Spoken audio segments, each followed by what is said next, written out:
Muito bem, turminha, vamos lá para mais uma aula, mais uma videoaula aqui. Estamos encerrando o segundo bimestre de 2020, esse ano atípico. Espero que vocês estejam todos bem e dizer para vocês que assim que possível, quando nós retornarmos presencialmente, nós temos várias coisas para vermos juntos, na verdade, mas por enquanto vamos seguindo aqui.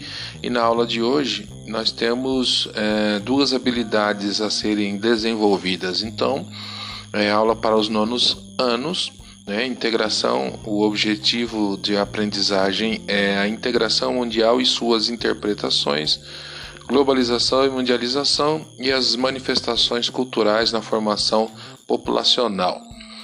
E isso para desenvolver a habilidade EF09-GE08 ou Ensino Fundamental, nonos anos, Geografia número 8. Analisar transformações territoriais considerando o movimento de fronteiras, tensões, conflitos e múltiplas regionalidades na Europa, na Ásia e na Oceania. E ainda a habilidade EF09-GE19. Analisar as relações entre o local e o global e discutir a pluralidade de sujeitos em diferentes lugares. Então, estas são as habilidades a serem desenvolvidas. Nós vamos falar dos conflitos regionais, territoriais e também das manifestações culturais envolvendo as populações. E eu escolhi aqui especificamente falarmos do Brasil. Mas antes de chegarmos nas manifestações culturais, nós vamos falar desses conflitos aqui.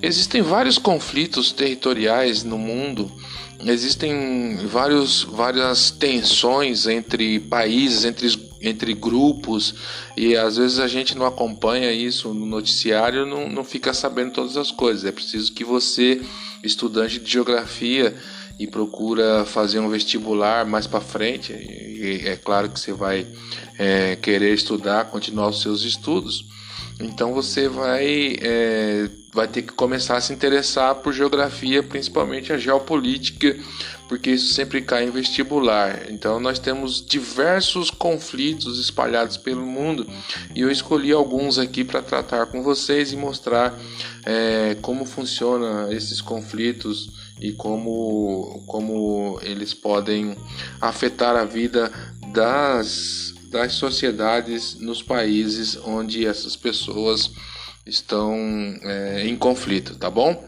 Vamos lá. Então, o conflito que eu escolhi para apresentar para vocês é o conflito no Cáucaso, que é o caso da Chechênia. E nós vamos entender um pouquinho sobre esse caso da Chechênia, tá bom? As tentativas de separatismo da Chechênia e a resistência Rússia. O que é a Chechênia, né? A Chechênia, ou a Chechênia, é uma região pertencente à Rússia, oficialmente denominada República da Chechênia. Engloba um povo e uma área localizada no Cáucaso e é marcada por movimentos separatistas que retomam ao Império Russo, ou seja, há cerca de 200 anos.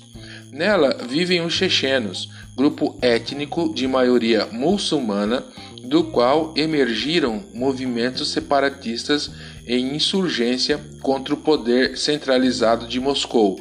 Muitos não concordam com o grau de ingerência moscovita e desejam, em diferentes graus, uma maior autonomia política. Então nós estamos falando exatamente de um movimento separatista na Chechênia, ou seja, é um movimento que quer a independência da Chechênia. Vocês se lembram, já devem ter estudado sobre isso, sobre a União Soviética. A União Soviética era um país que abrangia diversas outras regiões, outros países que a maioria deles hoje já se tornou independente. Tanto é que não existe mais a União Soviética e existem os países livres, né? Só que, por exemplo, alguns territórios não conseguiram a sua liberdade. Esse é o caso da Chechênia, onde a sua população é maioria muçulmana e eles vivem em pé de guerra ou vivem até em conflitos. Existem grupos considerados terroristas da Chechênia que lutam pela separação da Chechênia da Rússia, né? É uma luta que já vem desde o tempo do Império Russo, ou seja, há muito tempo atrás que já vem essa luta. Então, essa luta percorreu aí um período da história e chegou até os dias de hoje. Em pleno século XXI, nós ainda temos a luta de movimento separatista querendo a sua autonomia, a sua independência em relação à Rússia. Então é isso que é o conflito que nós vamos estudar, que envolve as regiões. Então, por que isso está aqui englobado em geografia? Porque envolve a região da Rússia, são os territórios, são os limites territoriais. O que acontece? Se a Chechênia consegue a sua emancipação, se a Chechênia consegue a sua independência, ela se torna um país. E isso muda geograficamente tudo. Muda o mapa mundi, por exemplo, que vai ter uma outra configuração considerando a Chechênia como um país. Se você abrir o mapa mundi hoje, você vai observar que a Chechênia está contida na Rússia, pertence ao território russo. Por isso que a gente está estudando esses conflitos aqui, para entender o que isso implica na geografia, tá bom? Muito bem, vamos lá, próximo slide. E nós vamos enxergar um mapa geopolítico da região do Cáucaso, né? A Federação Russa. Então observe aí, ó, você tem esse conglomerado perto aí do Mar Negro, onde é a Federação Russa, e os territórios, né? Vários territórios aí que antes, inclusive esses países que vocês observam aí, Azerbaijão, Armênia, Daguestão e outros países aí no entorno, eles pertenciam ao grande império chamado União Soviética, tá? Hoje não mais. Foi de alguns desses movimentos separatistas que se originaram grupos terroristas, isto é, grupos cuja ação não busca a concretização de seus objetivos por meios de fins políticos, democráticos e pacíficos, mas através de atos de violência contra a população civil.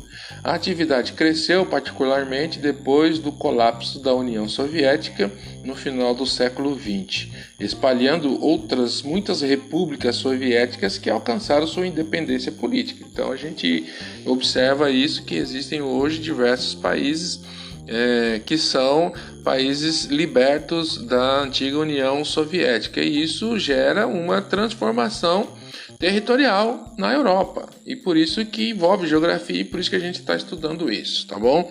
Próximo slide. Por que a Rússia não permite a independência da Chechênia? Não é uma boa pergunta? Se nós estivéssemos em sala de aula, eu ia colocar essa pergunta para vocês responderem numa prova, uma única pergunta. Olha que legal, né? Por que a Rússia não permite independência da Chechênia? Nós estamos no século XXI, onde a autonomia dos países é cada vez mais latente. É tão verdade isso que até mesmo o mundo hoje vive na política um momento diferente.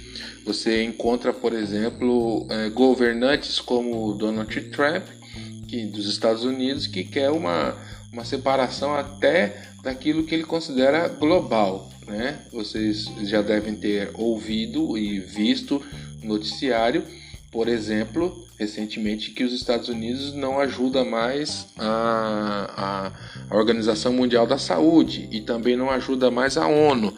Isso significa que a política do governo Trump é uma política de independência total. Ele não quer nem se globalizar, ele quer ter acordos bilaterais, né, entre um e outro país, mas não quer um acordo global, por exemplo.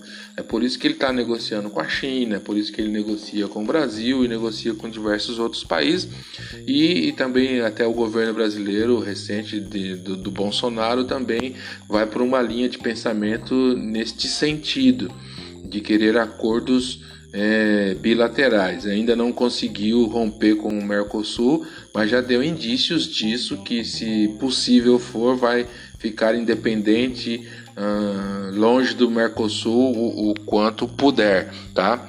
Então, mas por que em pleno século XXI, com todos esses novos governos, com toda esta forma de se pensar de acordos unilaterais, por que a Rússia, então, não concede a independência à Chechênia?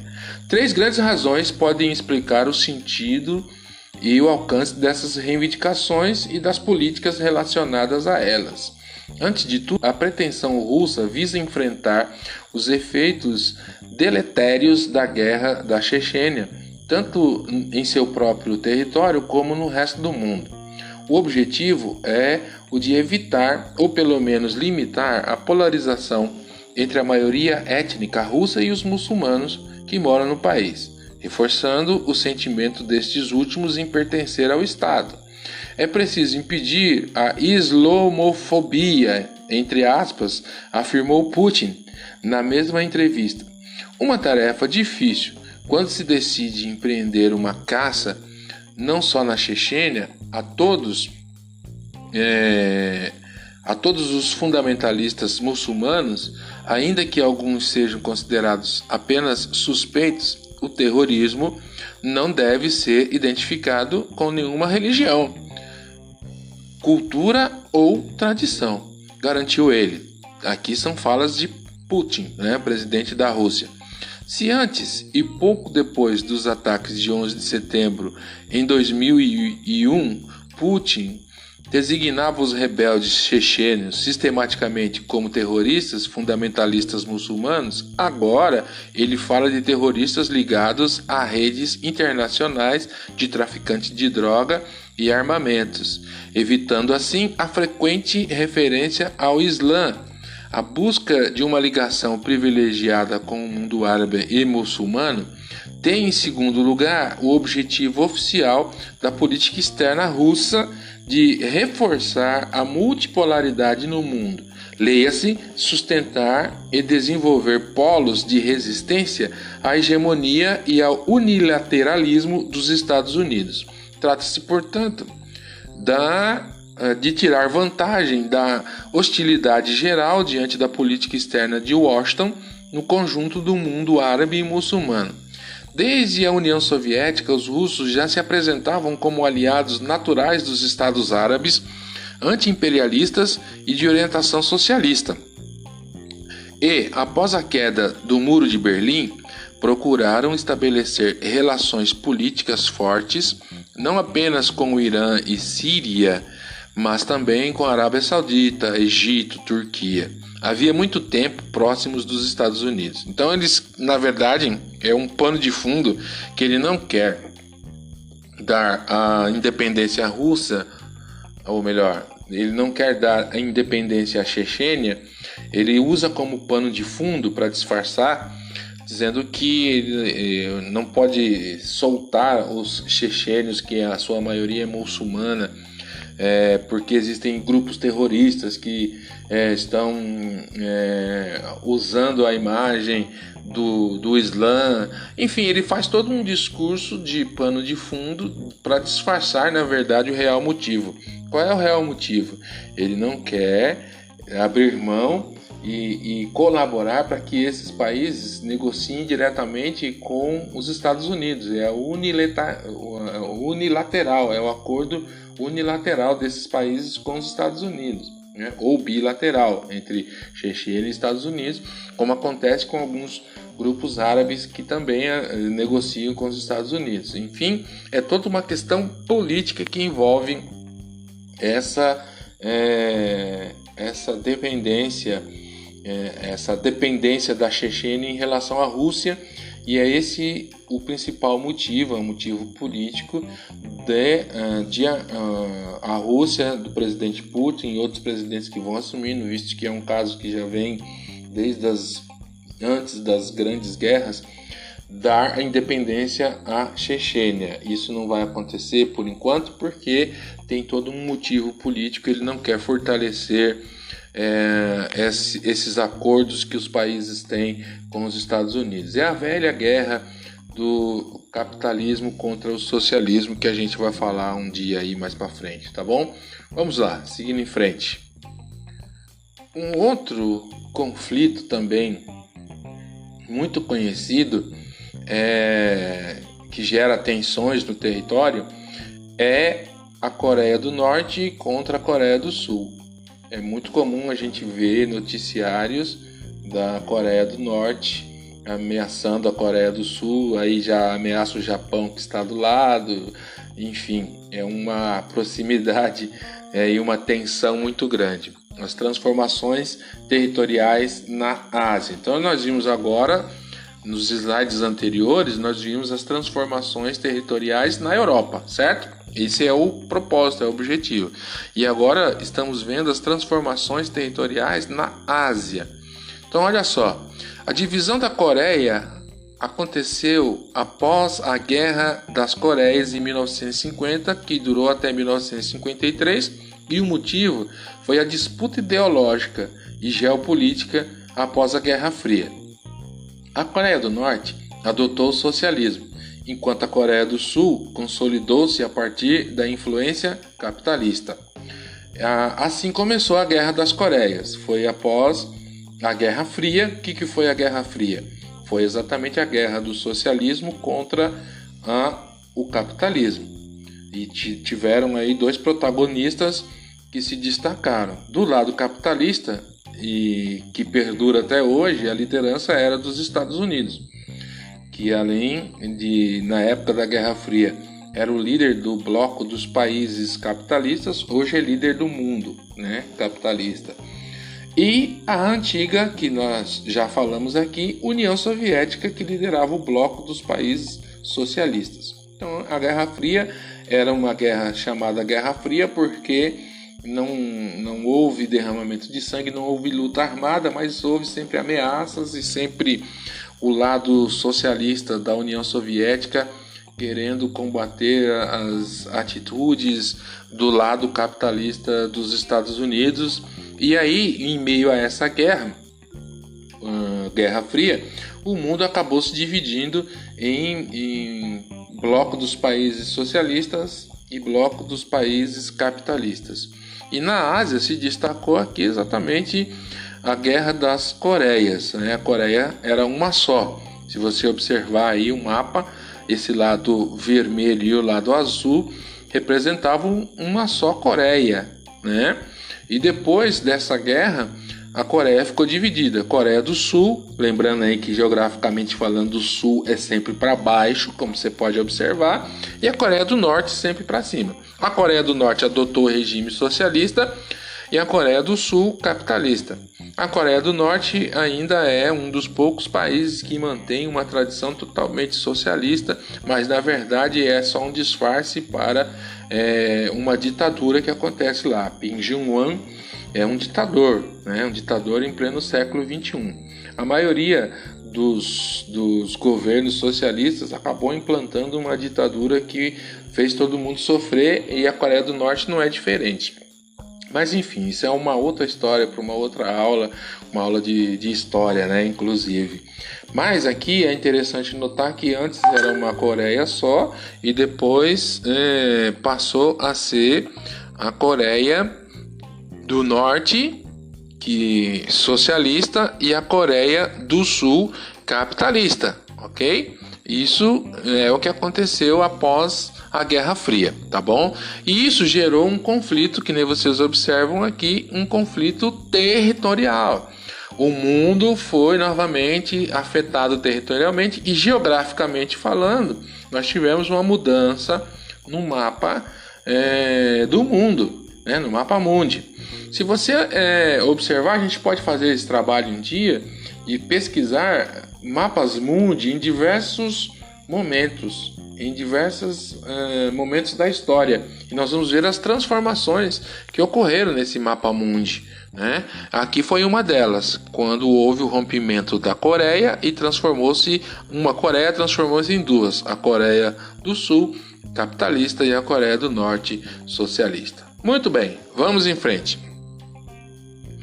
E aí nós temos uma outra proposta. Então lembre-se lá no primeiro slide que eu disse a vocês que a proposta era estudar os conflitos territoriais da Europa, da Ásia e também da Oceania. Então nós já vimos rapidamente na Europa, já vimos rapidamente da Ásia e vamos ver rapidamente também da Oceania. O conflito da Oceania, né, ele é um pouco menos tenso, mas não deixa de ser um conflito, porque ele envolve os aborígenes da região. Então olha só, a Austrália é composta de vários grupos étnicos e dentre eles os aborígenes. A descrição são população nativa da Austrália que habitavam a maior parte do território australiano, totalizavam aproximadamente 750 mil indivíduos, subdivididos em 500 grupos e com cerca de 300 dialetos diferentes. Esses grupos possuíam estilos de vida distintos e tradições culturais e religiosas próprias em cada região. Atualmente correspondem a apenas 1% da população australiana.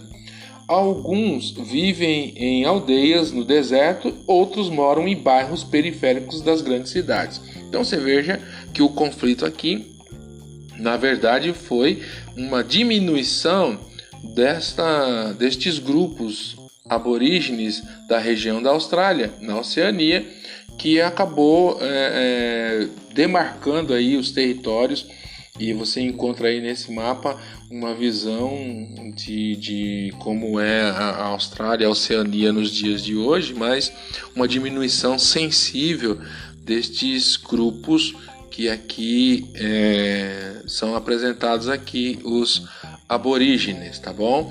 Então isso é rapidamente para a gente entender todos esses conflitos territoriais e os seus envolvimentos com a geografia, tá bom? Muito bem, vamos lá, seguindo em frente, que nós temos mais uma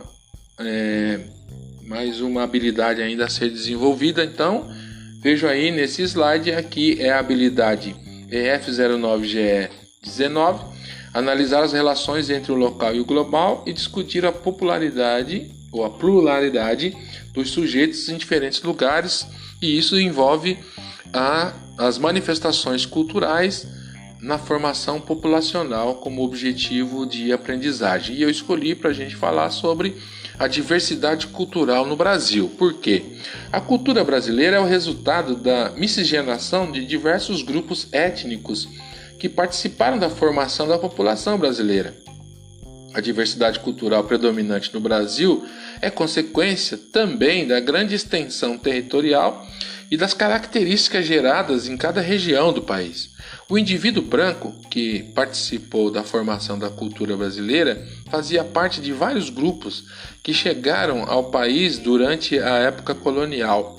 Além dos portugueses, vieram os espanhóis de 1580 a 640 durante a União Ibérica, período no qual Portugal ficou sob o domínio da Espanha, e durante a ocupação dos holandeses no Nordeste de 1630 a 1654 vieram os flamengos ou holandeses que ficaram no país, mesmo depois da retomada da área pelos portugueses.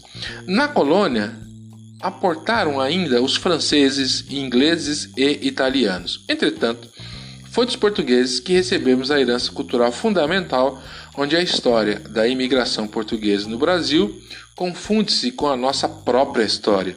Foram eles, os colonizadores, os responsáveis pela formação inicial da população brasileira. Isso ocorreu do processo de miscigenação com índios e negros africanos de 1500 a 1808. Durante 3 séculos, os portugueses eram os únicos europeus que podiam entrar livremente no Brasil. Então, quando falamos da diversidade cultural, das manifestações culturais no Brasil, nós vamos entender que na formação populacional no Brasil tem essa miscigenação do branco, do africano e do índio, tá bom? Vamos ver um pouquinho mais detalhado agora nos próximos slides. Vamos lá. A cultura indígena, que faz parte da nossa cultura, né? Então, lembrando que a cultura brasileira é formada pela miscigenação dessas 3 culturas. A cultura portuguesa, europeia, como eu acabei de falar, e agora vamos ver a cultura indígena. Foram muitas as contribuições dos índios brasileiros para a nossa formação cultural e social. Do ponto de vista étnico, contribuíram para o surgimento de um indivíduo tipicamente brasileiro, o caboclo, mestiço de branco e índio. Na formação cultural, os índios contribuíram com o vocabulário, o qual possui inúmeros termos de origem indígena, como Pindorama, Anhanguera, Ibirapitininga, Itamaracá, entre outros. Com o folclore, permaneceram a lenda como o Curupira, o Saci-Pererê, o Boitatá, a Iara, dentre outros. A influência da cultura indígena aqui também tem a ver na culinária, né? A influência na culinária se fez mais presente em certas regiões do país, onde alguns grupos indígenas conseguiram enraizar. É o exemplo da região norte, onde os pratos típicos estão presentes, entre eles o tucupi, o tacacá e a maniçoca, né? Lá no norte é fácil comer essas coisas. Raízes como a mandioca é usada para preparar a farinha, a tapioca, o beiju, diversos utensílios de caça e pesca, como a arapuca e o puçá. Por fim, diversos utensílios domésticos foram deixados como herança, entre eles a rede, a cabaça e a gamela, que são todos objetos de origem indígena e que mostram aqui a influência da cultura indígena na formação da cultura brasileira. Então, repetindo, para que você frise bem: formação da cultura brasileira, formação da população brasileira, tudo a ver com a miscigenação ou seja, a mistura da cultura portuguesa europeia dos índios. E no próximo slide, que nós vamos ver agora, a contribuição da cultura portuguesa, que eu já falei, né? Então, dos índios, dos portugueses, como nós tivemos aí, já não vou entrar muito nesse aspecto, nós já vimos bastante, mas também, nesse próximo slide, a cultura africana, tá? Então, o negro africano foi trazido para o Brasil para ser empregado como mão de obra escrava. Note, quero que você guarde bem o que eu vou dizer isso e você coloque em prática isso, o que eu vou dizer, para que você tenha um entendimento do porquê que existe o racismo até hoje, né, no Brasil. A gente vê casos e casos, e não só no Brasil, mas como todo mundo, mas aqui no Brasil, de uma forma mais contundente, nós observamos aqui o racismo. Então, eu quero que você aprenda o seguinte: é errado nós falarmos que o povo africano era escravo, né? O povo africano, os escravos, eles não eram escravos, eles foram escravizados, é diferente. Eles habitavam na África, no continente africano, e os europeus invadiram lá e escravizaram, capturaram e escravizaram. Eles não nasceram escravos, eles se tornaram escravos. Então, o negro africano foi trazido para o Brasil para ser empregado como mão de obra escrava. Conforme as culturas que representavam, ritos religiosos, dialetos, usos e costumes, características físicas e etc., formavam 3 grupos principais, os quais apresentavam diferentes acentuadas ou diferenças acentuadas os sudaneses, os bantus e os malês.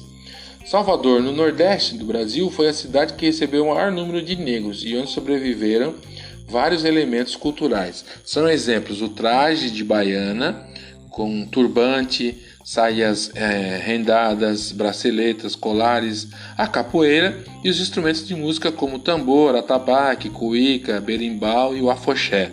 De modo geral, a contribuição cultural dos negros foi grande na alimentação: vatapá, acarajé, acaçá, cocada, pé de moleque, etc. Nas danças, quilombos, maracatus e aspectos do bumba meu boi. Depois é que surgiu o samba, mais especificamente brasileiro. Nas manifestações religiosas, o candomblé na Bahia, a macumba no Rio de Janeiro e o xangô em alguns estados do Nordeste são essa representatividade da cultura africana. Tá bom, pessoal? Então, entendendo e recapitulando, a formação cultural e populacional do Brasil foi embasada na miscigenação de 3 culturas: a do branco europeu, a do índio e a do negro africano. Muito bem, bola para frente. Conclusão: as relações entre o local e o global e a pluralidade de sujeitos em diferentes lugares, a diversidade cultural refere-se aos diferentes costumes de uma sociedade, entre os quais podemos citar vestimenta, culinária, manifestações religiosas, tradições, entre outros aspectos. Os principais disseminadores da cultura brasileira são os colonizadores europeus e a população indígena e os escravos africanos. Então, você vê nesta imagem um retrato do que é a miscigenação cultural, o que é a origem do povo brasileiro. Todos aí são brasileiros. E aí você tem aí negros, mestiços de índios e brancos. Isso é o resultado da nossa cultura brasileira. É assim que nós somos formados. Se você procurar na sua árvore genealógica, você vai encontrar não muito difícil encontrar uma descendência de europeu, do africano e de índio. Tá bom, turminha? Então é isso aí. Aí o próximo slide, eu quero dizer que essa aula está disponível no meu canal no YouTube, que você está assistindo aqui, né? Vá lá, se inscreva, me ajude aí, vai. Se você se inscrever no canal, fica mais fácil o canal ser visualizado. Você me ajuda e eu te ajudo também. Quando estiver disponível, né, quem está em reforma, mas vai estar disponível também no app da Escola Moacir e também no Google Classroom. É só você entrar lá na sua sala, ok? No Google Classroom, que você vai ver também essa atividade, ok? Um abraço, fui, até mais e Deus te abençoe e que nós possamos passar por esse momento bem, tá bom? Forte abraço, fui!